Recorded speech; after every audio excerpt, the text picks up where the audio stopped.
Welcome to American Medicine Today. I'm Kimberly Bonati alongside Ethan Youker and world-renowned orthopedic surgeon Dr. Alfred Bonati.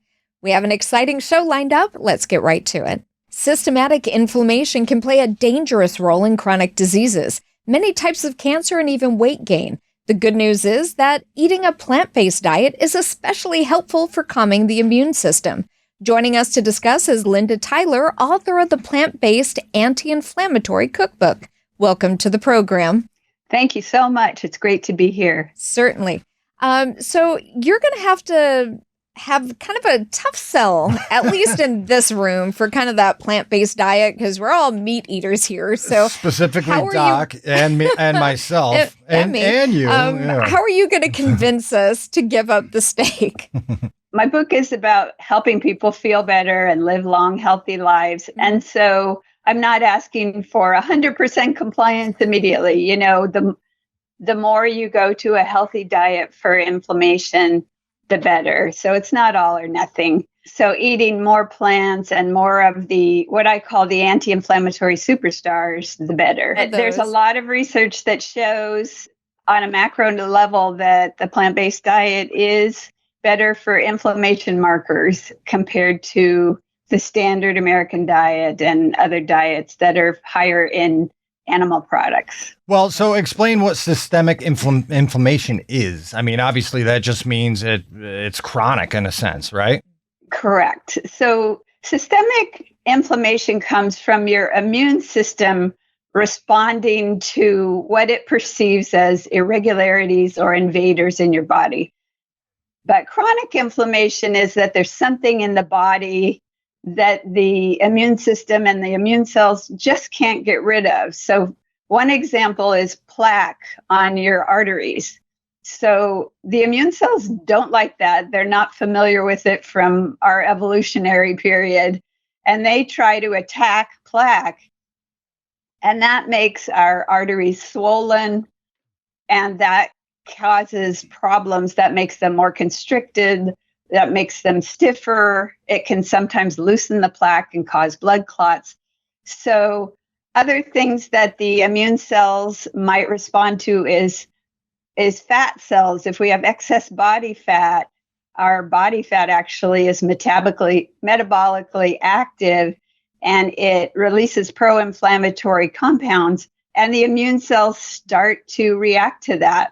And that can interfere with hormone balance and hunger perception. And so that kind of chronic inflammation where the trigger doesn't go away and the immune cells just keep attacking and keep swelling things, that's the kind of chronic inflammation that can make us more vulnerable to disease and frailty as we age. You mentioned earlier some of the foods that would be better at reducing inflammation and kind of calming the immune system. Could you share some of those with us? One interesting example is foods that contain what are called anthocyanins, which are an antioxidant that really interfere with the inflammatory process, which is great. So this is like any dark red, dark blue, black kinds of fruits, vegetables, but also beans and grains, and then also high fiber plants and cruciferous vegetables. Those are all great for the gut. You know, if the gut is imbalanced, the immune system goes crazy as well. So that causes chronic inflammation too.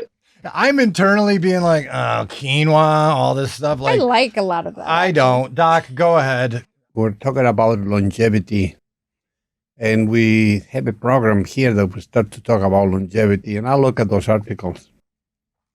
And I found 2 towns in Europe, one in Sweden and the other one in Italy. Both, they were looking why the people in those towns age very little and they last more than 100 years. And they ask what they eat. And to my surprise, they were carnivores. They eat large amount of meat. So it's very funny because Italy eats a lot of vegetables, a lot of oils, a lot of things like that. And it's not too much tendency to meat, but that town specific ate meat. And the same thing in Sweden, have the same in other town. The population of these towns were around maybe 10,000 people or so. But it was amazing to see that they were carnivores. So I just bring this thing. Yeah, So I what- know what's- that Zone's research, and that's what I've seen. And it's probably because we put all the antibiotics and all these other things GMOs. into our cattle, unfortunately, and then on the food that they take in.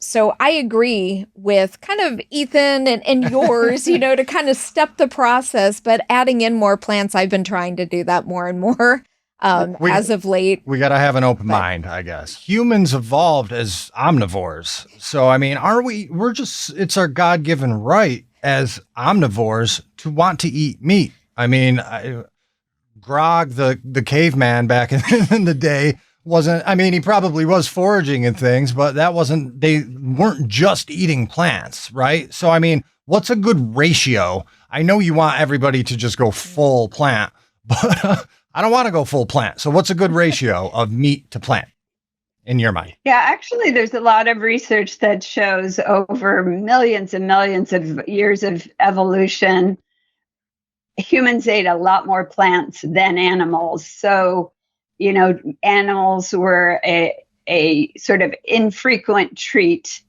A lot of cultures where meat is more of an accent or a flavoring in meals, where your plate is mostly plants, that's healthy for the body. Why don't you give us some more examples of, say, some recipes that we could use in the different day parts? So, breakfast, lunch, dinners. Yeah. So one of the recipes I have is something that I eat every day, which is a simple blueberry smoothie. Ooh. And I put frozen blueberries, I put banana, and then also ginger powder. Ginger is an anti-inflammatory superstar. Flaxseed meal has omega-3s, which are great for the gut and great for regulating the hormones and regulating inflammation. And so chia seeds as well, high in omega-3, which the body loves. And then other things like whole grains are great for inflammation. So making brown rice dishes, or I have a couple of quinoa salads or whole wheat couscous salads. We thank you so much for joining us on the program, Linda Tyler, author of the Plant-Based Anti-Inflammatory Cookbook. I'm going to heed some of your advice, so thank you so much for being on the program. Thank you. Great to be here. Thank Take you. great care. Thanks, Linda. Stay tuned. We'll have more after the break. You're watching American Medicine Today. 2 neurosurgeons couldn't figure out anything that was wrong with me or what I would need surgery for. Dr. Bonati, without even seeing me, knew I was hurting, knew they could help me. First time I came in here was Monday, and today is Thursday. I've had 2 surgeries and am doing fantastic. I'm still in shock that I can walk. That's all within 4 days. Visit AskBonati.com. This week, we talked to the second member of the Sessions family that we had a chance to visit over the summer. Deborah had an accident at work in April 2016. I live in Mobile, Alabama. I'm married, have 16 grandchildren and 2 great-grandchildren. So I'm a teacher. I'm pretty active. I like to be active. I like to go places, do things, and stay active. I had an accident at school in my back from L2 to S1. Both sides collapsed. The pain is excruciating. I fractured a vertebrae, couldn't sleep, couldn't move, couldn't do normal housework, functions, standing, sitting, cooking. Everything hurts. Everything hurts all the time. My pain was mostly in my lower back. And then it started, I started having like electrical volts. I'd say the only way I can explain it, like I was being electrocuted down my left leg to right above my knee. That started later on. That wasn't a right away thing. That started later on. And I also started having jabbing up above my thigh, like somebody jabbing a knife there. But both of those things started much later. Knowing the severity of her case, Deborah quickly met with local orthopedic surgeons in her area, but she didn't agree with their conclusions for a treatment plan. I went to 2 different orthopedic doctors, and both of those doctors wanted to put screws and plates and possibly 3 to 4 rods in my back. And there was no way I was going to do that. No way. I've got family, and I also have friends who have plates and screws and rods, and they've always had nothing but just terrible pain. My brother-in-law, Bill Sessions, he was the first one in the Sessions family to come to see Dr. Bonati. He had hurt his neck and had gotten to where his arm and hand was going numb. And one of his sisters actually started getting on the internet and searching, and she came across Dr. Bonati. And his reviews were astounding, just astounding. Bill came, and Dr. Bonati fixed him. So Debbie Lee came, his wife came, and he fixed her. And to me, that was a godsend, because he had already been through that and was told all of us what Dr. Bonati had done for him, and Debbie Lee told us, so I knew I wanted to send my MRIs. I called and got all my information, said that she would meet with Dr. Bonati, and as a team, he and his team would look at my information. You hear, okay, a doctor will call you or someone will be calling you, but when I actually got the phone call from Dr. Bonati, I was shocked, because this is today, the way things are in the medical field and everything today. Who calls? What doctors call? It's just not part of their protocol. They have someone that does it. But Dr. Bonati called me and he talked to me at length, and I told him what had been suggested to me to have done. And he said, well, I'll tell you, he said, you can go that route if you want to. And I'd even been told to do epidurals, that kind of thing. And he explained to me that that's just a Band-Aid.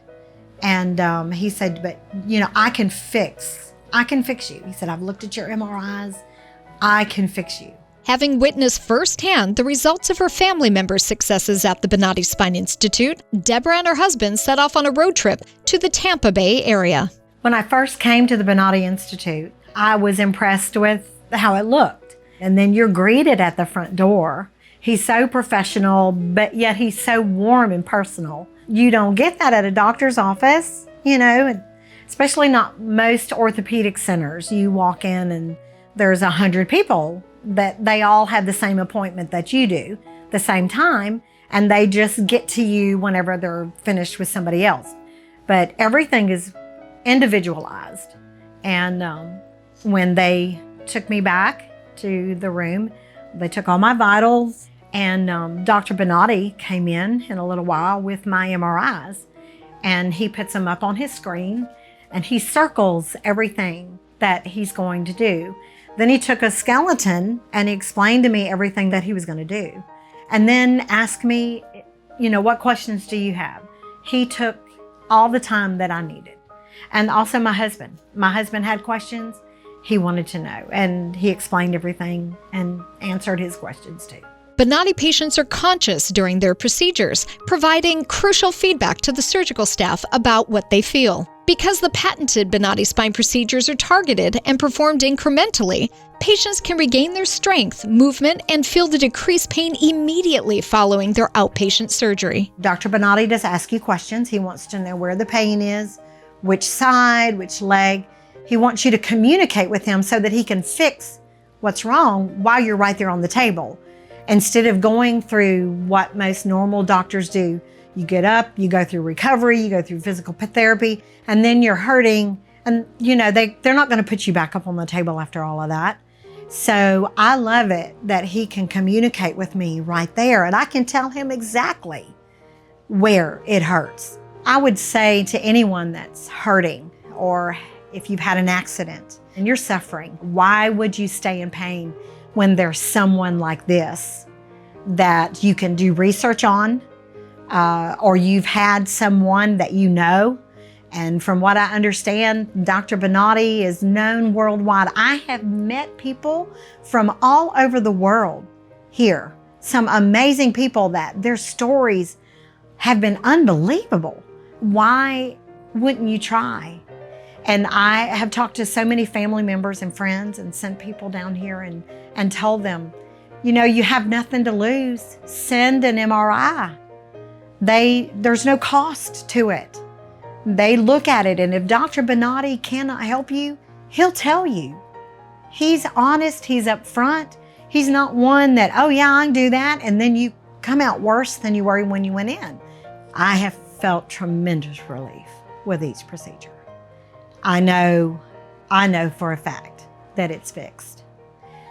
I have to say this at this point, and if I cry, please forgive me.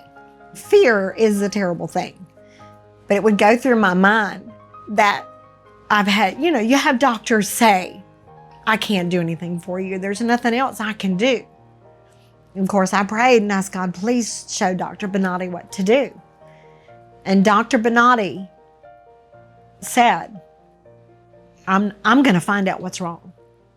He looked at my MRIs and he said, I'm going to fix this. And he did. He did. I had a bone that was protruding, and a nerve was caught up underneath that bone. And he fixed it. And he didn't give up on me. He didn't give up on me. And I love him for it. I do. I can't thank him enough. To see more stories of recovery just like this, search the Bonati Spine Institute on YouTube, Roku, Amazon Fire TV, Google Play Store, and Apple's App Store.